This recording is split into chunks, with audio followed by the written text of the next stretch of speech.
for 10 years, this thing has been sitting in my closet. Now, not actually this exact bag. It used to be in a Maxpedition Condor 2 bag. So the bags have changed. I still don't really know what's inside here. I think it's going to be quite an interesting video to open it up. So I really don't know how old half of this bite and sting kit. Yeah, I remember, this is the extractor. I remember when this was everything until they recently realized within the past couple years that these don't really do such a good job. Got a Coast light, PX20, and it still works. It's probably still lights up. You got 4 LEDs and probably that one LED for the red light. Comes with a pretty decent nylon sheath. I mean, it's good, I guess, as a backup light. Matches. These are some are stormproof and some are strike anywhere.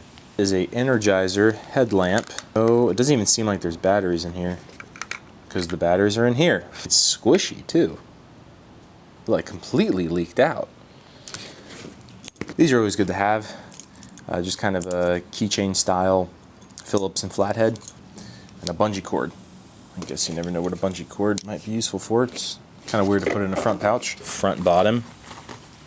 Nothing Velcro to the outside. First thing we got is, seems like a utility pouch. Batteries with all of them just completely leaked out. 2025 is the expiration date, and they really said I'm gone. Right in the Rain pencil or pen? Right in the Rain pen, and a small Phillips. 2 tiny zip ties. I think I remember actually.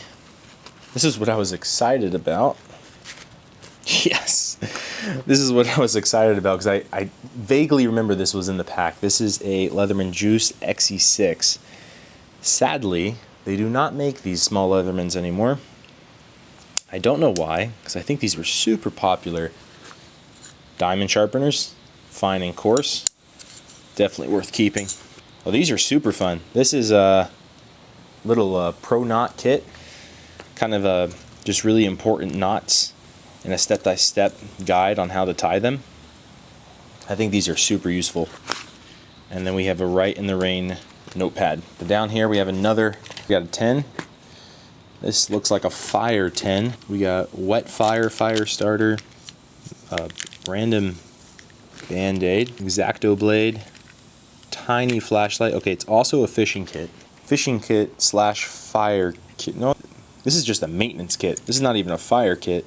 Labeling stuff is super important because I have no clue. And also maybe having a label on what's inside, because I would have to dig through this entire thing to figure out what's inside. I mean, it's just like random stuff. I mean, this is wire, thread, bobby pin, safety pins. There's a needle, a nail. I don't know why there's a nail. The light does work. That's pretty good. Compass that doesn't work. Trash. Fishing weights and fishing line. Duct tape we'll definitely use. Just foil, signal mirror, ferro rod, just some ESEE random adventure card, and nails and ferrocerium rod. Oh, this is a fun one. This they do not make anymore. This is the Kershaw Skyline fixed blade. I know there's a couple things in here that I'm excited to get out, and use again, and this is one of them.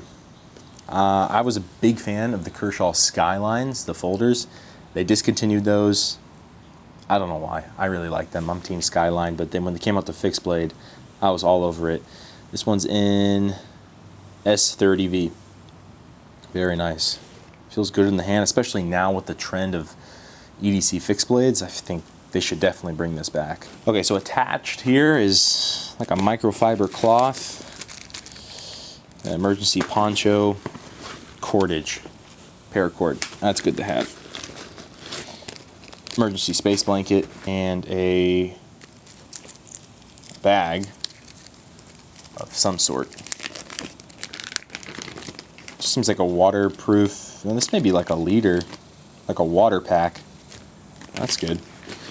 And it seems like that's about it in here. So this is on the left side of the pack. This is obviously where canteen is. Some zip ties on the side. I think actually are super useful. So in the front of this pouch, we have some green tea. I believe expires, but I don't know if I would trust drinking this. Paracord. This is some fire cord with some lint and cotton balls. And then in here we have spices. Okay, again, not labeled, but by the looks of it, let's see if we can bump up our ISO real quick. It's getting a little cloudy. Looks like we have garlic powder, salt, pepper, and paprika, can opener, and cotton sealed in a straw. More zip ties. I have a ton of zip ties throughout here. Another knife. Okay, you can tell I was really into knives. Still am. This is an Open L, kind of your classic one. I don't know which one it is. It says number 8, so I guess it's number 8. Bottle, or canteen. Okay, this is a clean canteen. Now I do remember I did like to have all my bottles to be single wall. A lot of the bottles nowadays, they're double walled, and that's how they keep your stuff hot and cold for a long period. The danger with that is that if you ever heat that bottle up directly, it can explode on you. So the single wall ones don't hold temperature as well, but if you needed to, you can purify water straight from this bottle. Yep, just a stainless steel mug. Fits perfectly right in there. At the right side, we just have a random dangling pouch here. On the top, nothing. I'm surprised there wasn't a zip tie. In here, CRKT, just kind of multi-tool thing. Not a huge fan of those now. Okay, this is like those chainsaw saws, emergency saws. I mean, they work in a pinch, but they really bind up on you. But again, if this is an emergency bag, it's better than having a full-blown saw. And this, with mold everywhere, is a shovel. And then a pair of binoculars. Not worth keeping in my mind, but I understand the idea, but it probably would have been better to invest in a little bit better glass. I have an S-beaner up here. Attached to here on one of the shoulder straps, we have Fury pepper spray, expired 2022. I'm surprised that it hasn't leaked out like the batteries. And then on this one, we got a Tops whistle. Now, these are actually great whistles. All right. So now we're at this secondary compartment.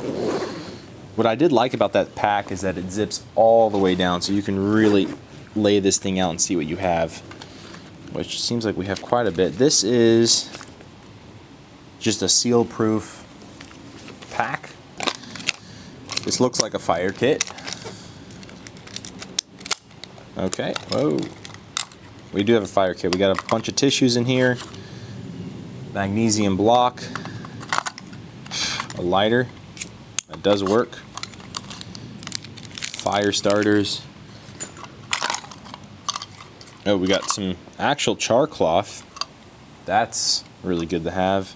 More fire starters, and a just random, just kind of slip joint pocket knife, I guess, for striking the ferrocene rod. Oh, this is one of those Energizer winding radios, or we'll do AM. Oh, it is working.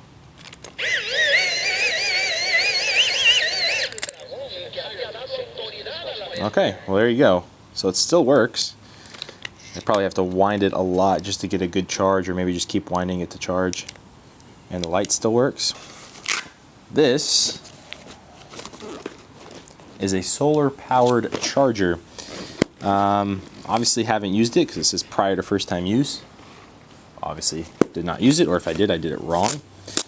If this still does a charge, I think it's pretty good to have, especially, just everyone having electronics today, and if something were to happen, and, not end of the world stuff, just, natural disaster, emergency stuff, it's good to have something to charge your devices with, because because the battery packs don't necessarily always keep a charge, so sometimes having a solar powered charger is better. Now that is an older, very old model. They probably make newer stuff that are more compact and more efficient. This looks like a toiletry bag, Q-tips, hand sanitizer.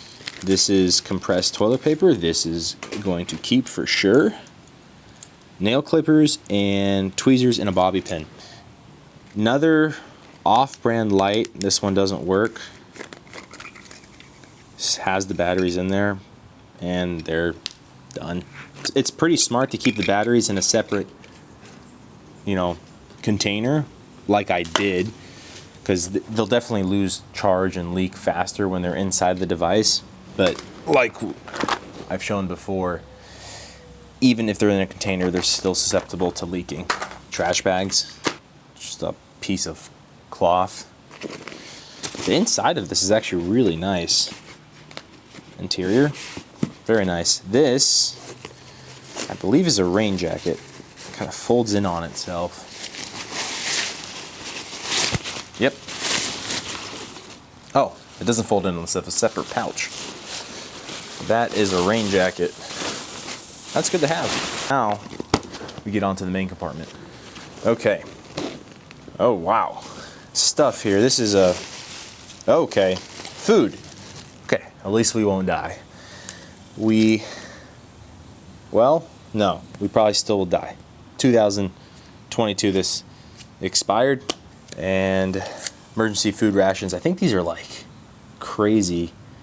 What is it? 400 calories per bar. I mean, again, in a survival situation, you just want calories. You want that energy. So this would have been great to have, but expired in 2022. And especially with this stuff with long shelf life, if it does expire, I'm not taking a chance.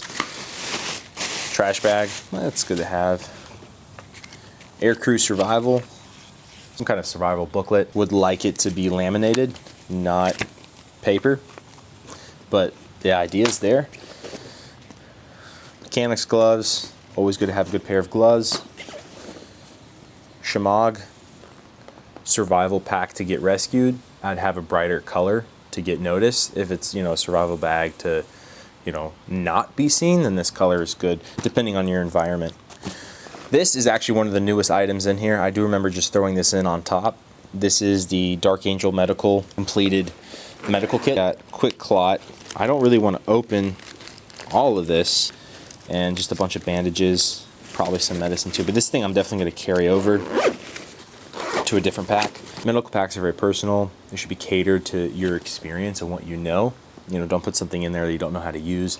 This is emergency drinking water that expired in 2019. So, no water and no food. Blue for water. This should be water filtration, if I remember. Yep, water filtration. There we go, the Sawyer water purifier. I don't know if these things expire. It's been very long since I don't think I've ever used it. I mean, I'm thinking it should be fine. I'll have to look into that. But again, that's, I guess, the only thing that I did that was, in terms of organization, for water, I put it in a blue bag. And I still remembered, so I guess that kind of worked. This, I was obsessed with Bear Grylls. I have to say Bear Grylls is what kind of got me into everything. Comments about him, but honestly, he got me. He got me outside, he got me outdoors, he got me into this hobby. And so, one of my first knives were like the ultimate survival knife, and I really liked all his products by Gerber. So this is Bear Grylls Gerber hatchet. I probably would replace it just because it's a full tank construction. I don't think that's necessary for having a hatchet of this size, and it's a little bit on the thinner side, not too comfortable to use. And in my experience, these rubber handles give you blisters like in 10 seconds when you're actually using them. Next, cutting tool. I mean, there's like 6 cutting tools in here. This is like the epitome of a survival knife. This or the BK2, but this is the ESEE 5, attached with just a fire steel, scraped off the top with a 90-degree angle, so it can actually throw sparks with that fire steel. I mean, 1/4 inch thick, 1095. It's a tough steel. Really can't break this thing, especially at the 1/4 inch thick. Easy to sharpen in the field. Bojo divot, glass breaker, Kydex sheath. I mean, This is insane enough. Now my current system is way more minimal still. I think in like a bug out bag, especially in an urban setting, I mean, I think this is like the perfect fit. This or the BK2 by K-Bar. Last thing in this pack, military surplus body. Okay. Yep, I definitely was into cargo pants then. I think, you know, if you're in kind of the outdoor setting, they're pretty good to have, but these are 5'11", I think water resistant tactical cargo pants. The reason I would put a white shirt in here for two reasons. One's for layering. Two, this is 100% cotton. This is how you're gonna make your char cloth. Some kind of top layer, socks with probably another white shirt, and probably underwear. These are wool socks too. Something to consider when putting clothes in a bag is you should switch it out seasonally so your bag's not too packed. That's everything laid out. Don't judge me on my flat lay skills, but I mean, this is basically everything. I left out the rain jacket and that random trash bag, but I mean, if I were to rate this bag with what I know today on like survivability, it's dead. I'd rate it just death, especially with the water and the food being expired. But I have to give myself a break. I mean, I was seeing this was manufactured in 2014, and I remember I actually replaced this. This is like the newer water. So like I said, the contents in it for the majority is over 10 years old. That's about when I got into this hobby, you know, knives and survival and whatnot. And I didn't know much. I just knew I wanted a bag, and it kind of reflects on what I knew then. Like I said, right now my mindset is, you know, just more minimal, more knowledge, less tool, or just knowing how to use the tools. I feel like a lot of stuff here is just having the tool and just having the tool to have, or, you know, in case I need it. I thought this would be just a fun video, kind of just, you know, a time vault. I mean, like the Leatherman Juice XE6, that's awesome to see again. The Kershaw Skyline fixed. Had a great time going through it again. If you like this style of video and want to see more of it, maybe buying, you know, already pre-made bug out bags and just kind of seeing what's inside of it, maybe testing it out, leave a comment below. Hope you guys enjoyed the video again, and until next time, stay safe out there.